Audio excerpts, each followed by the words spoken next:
Aujourd'hui, 6 septembre, l'Église fête saint Bertrand de Comminges, évêque du XIe siècle, figure marquante du renouveau chrétien dans le sud-ouest de la France.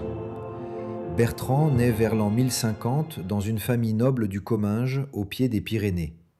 Très tôt, il se distingue par une grande piété et une volonté de servir Dieu. Son chemin le conduit naturellement vers l'Église, où il reçoit une formation soignée. En grandissant, son humilité et sa droiture attirent l'attention et il est choisi pour devenir prêtre, puis bientôt évêque. En 1083, il est nommé évêque de Comminges. À cette époque, la ville est marquée par le déclin et la négligence. L'ancienne cité antique, connue sous le nom de Lugdunum Convenarum, est en ruine. Les habitants vivent dans la misère et la foi chrétienne elle-même s'est affaiblie. C'est dans ce contexte difficile que Bertrand accepte sa mission pastorale.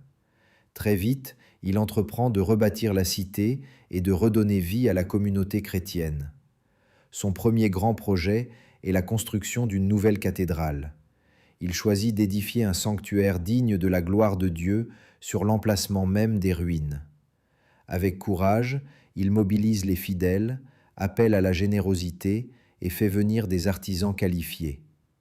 La cathédrale, encore visible aujourd'hui à Saint-Bertrand de Comminges, devient le cœur spirituel et culturel de la région. Mais Bertrand n'est pas seulement un bâtisseur de pierre, il est avant tout un bâtisseur d'âme. Son ministère s'accompagne d'une réforme profonde du clergé. Il exige des prêtres qu'ils mènent une vie exemplaire, dévouée au service de Dieu et des pauvres. Sa douceur et sa fermeté lui permettent de restaurer la discipline ecclésiastique et de rendre à son diocèse un nouvel élan spirituel. L'évêque se montre aussi un homme de charité. Il prend soin des malades, accueille les pèlerins, encourage l'hospitalité et la solidarité entre les habitants. Il devient rapidement une figure paternelle, un pasteur respecté et aimé. Son rayonnement dépasse même les frontières de son diocèse et l'on vient de loin pour écouter sa parole et recevoir ses conseils. Bertrand s'éteint en 1123, après 40 années d'épiscopat. Sa réputation de sainteté est telle que son tombeau devient rapidement un lieu de pèlerinage. On rapporte des guérisons et des grâces obtenues par son intercession.